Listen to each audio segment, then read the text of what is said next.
Ya, pemirsa, kembali lagi di toko kita, masih bersama dengan Rektor Universitas Islam Negeri Syarif Hidayatullah Jakarta, Profesor Amani Lubis. Prof, tadi kita sempat break sebentar dan kita masuk di pembahasan terkait dengan banyak paham lah begitu ya di masyarakat sendiri. Nah, ini kita menghadapi tantangan yang tadi saya katakan, bahkan katanya begitu ya, ada beberapa survei yang mengatakan ada label kampus radikal. Kita bicara mengenai radikalisme di dunia kampus sendiri. Apa yang dilihat Prof. Amani Lubis sendiri begitu, melihat fenomena radikalisme kampus? Jangan-jangan Bang Adam juga sudah termakan begitu ya, kampus UIN Jakarta radikal ya. Nah, karena saya katakan begitu ya, karena ada beberapa tulisan, bahkan ada beberapa survei katanya begitu yang saya lihat begitu. Itu gimana, Prof? Ya, tentu singkatnya memang di kampus UIN Jakarta tidak dikembangkan dan tidak berkembang konsep radikalisme atau yang mengantar kepada ekstremisme. Tentu tidak ada. Karena tadi bahwa kita kampus Islam selalu mengedepankan perdamaian, keadilan, toleransi, itu kita kedepankan. Beberapa waktu lalu ada survei atau penelitian ya secara nasional, diambil sampel beberapa kampus Islam dan kampus negeri swasta juga begitu ya. Negeri ya, dan yang swasta diambil sampel, lalu di dalam kampus itu sendiri juga diambil beberapa jumlah sampel responden. Dari situ dihasilkan satu statistik ya, hasil survei bahwa kampus UIN Jakarta entah nomor 6 atau nomor berapa se-Indonesia dari hasil penelitian itu ada radikal. Ya, ini tentu sudah dibahas, itu satu lembaga penelitian di kami yang juga berkolaborasi dengan pihak luar dan lain-lain mengadakan survei ini. Sehingga hasilnya seperti itu. Juga pernah dihasilkan guru-guru madrasah yang ada ya di Indonesia ini juga mengajarkan intoleransi dan lain-lainnya. Nah, saya terhadap survei yang seperti ini saya punya kritik bahwa kita tidak boleh mentah-mentah ambil sehingga kita menuduh dan mengecap ya guru agama atau guru madrasah menjadi mengajarkan intoleran dan lain-lain. Ini tidak benar. Adapun apa mekanisme penelitian yang dilakukan adalah ya memilih beberapa responden kemudian menanyakan misalnya secara gamblang random gitu ya, random juga ya. Iya, dan pertanyaannya pun misalnya setujukah Anda syariat Islam diterapkan di Indonesia? Nah, ini jawabannya bisa beragam sekali. Nah, di kampus Islam ditanya seperti itu, apa jawabannya? Kebanyakan setuju. Ya, setuju. Nanti ada banyak pertanyaan lain-lain, nanti akhirnya kok jadi radikal, saya juga tidak paham. Terus dari guru-guru juga ditanya, setujukah Anda di samping madrasah dibangun misalnya rumah ibadah agama lain? Jawabannya kira-kira sebagai guru atau apa begitu, mungkin yang ditanya spontanitasnya dia bilang tidak setuju. Jadi akhirnya kok guru ini dituduh jadi tidak toleran. Nah, jadi ketika kita juga menanggapi survei-survei seperti ini, kita harus lihat betul apakah konteks dari pertanyaan itu difahami oleh responden bahwa dampak dari jawaban mereka akan menjadikan mereka tertuduh sebagai radikal atau juga sebagai intoleran. Mereka tidak tahu. Dan ketika ditanya menjawab responden, mereka juga tidak mengaitkan jawaban-jawaban mereka dengan hal-hal berkait ideologi. Ini jadi kritik saya bahwa ketika penelitian dilakukan, mereka tidak terus terang mengatakan jawaban Anda akan dikaitkan dengan nasionalisme dan ideologi yang ada di Indonesia.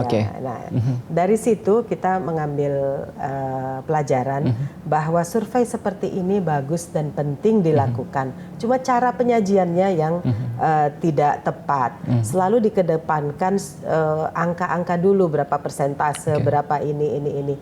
Padahal penelitian seperti ini tujuannya adalah baik, justru untuk memupuk nasionalisme di Indonesia, untuk memberi wawasan kepada guru-guru madrasah agar lebih memperhatikan kebersamaan dan kerukunan umat.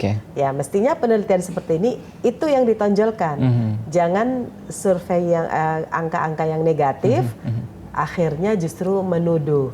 Justru tadinya yang tidak teringat kalau dia itu intoleran, akhirnya jadi intoleran.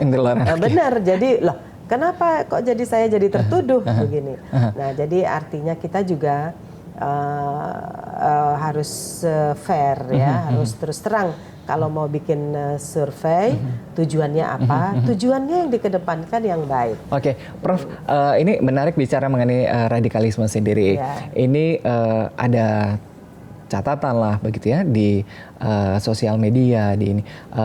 Justru banyak yang terpapar begitu ya terkait dengan radikalisme adalah dunia kampus sendiri. Betul nggak? Pandangan Prof gimana? Ya, masuknya dari dunia kampus begitu, betul nggak, Prof? Di zaman sekarang, khususnya di UIN Jakarta, kita di UIN Jakarta tidak ada seperti itu. Mengapa? Karena kita diskusi keterbukaan, kelompok-kelompok studi di UIN ini terbuka.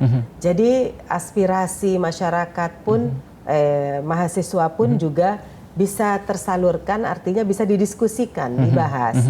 Ya. Adapun nanti ada kedapatan seorang yang misalnya ikut aliran atau apapun lainnya, itu sudah di luar wewenang kampus. Tetapi kami jaga betul dari mulai kurikulum, dari mulai dosen dan kualitasnya serta sikapnya. Jangan ada dosen juga yang memang dia misalnya bersikap seperti intoleran misalnya, itu kita jaga betul. Nah, kami di kampus ini tahun ini ya 2019 mengembangkan program besar-besaran namanya moderasi beragama. Ini memang program unggulan dari Kementerian Agama sejak 2019, tapi akhirnya diambil oleh RPJMN menjadi prinsip dalam pembangunan nasional. Jadi di mainstreaming, gitu. Jadi mainstreaming moderasi beragama. Ini dan kami tanggapi betul, mulai mahasiswa baru masuk ya dari bulan Agustus begitu tahun lalu itu sudah kita sosialisasikan.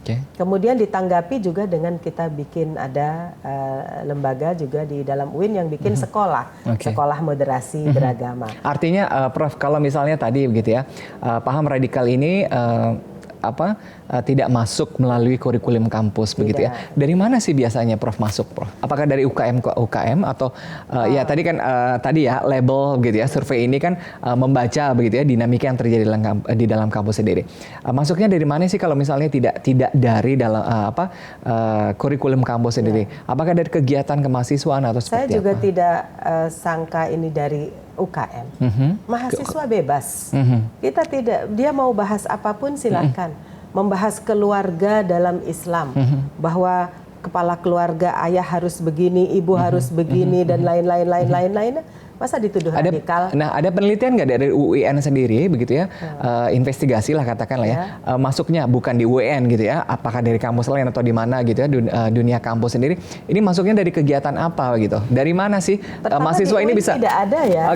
Tidak ada. Tidak ada. Tidak terpapar ya. Dijamin di situ ya. Sama sekali. Dulu itu pun karena ada tadi itu bertanyanya parsial. Yang responden tidak dikasih tahu kalau ini pun jawaban Anda punya dampak ideologis, gitu. Kalau dikasih tahu kan semuanya menjaga NKRI, semuanya ingin menjaga perdamaian, nggak mungkin mau perang saudara, seperti itu. Tapi karena pertanyaannya digiring, nah itu ya. Jadi pertanyaan yang digiring itulah yang saya tidak setuju. Pertama, di kampus tidak ada istilah radikal, kita ada kebebasan berpikir, kebebasan akademik, tetapi tetap menjaga koridor tadi ya. Bahwa kita sebagai kampus Islam jelas harus menjaga kajian Islam agar supaya sebagaimana adanya di seluruh dunia, bukan gara-gara di Indonesia, di Jakarta, di Ciputat, di UIN Jakarta, kajian Islamnya agak aneh atau agak beda dari yang lain. Tidak. Kita kajian filsafatnya, hukumnya, pendidikan, dakwahnya ya, komunikasi, dan lain-lainnya wajar seperti di tempat-tempat yang lain. Prinsip-prinsip toleransi, prinsip-prinsip kebersamaan, perdamaian, keadilan, itu semuanya harus tetap dikedepankan. Baik, ini menarik.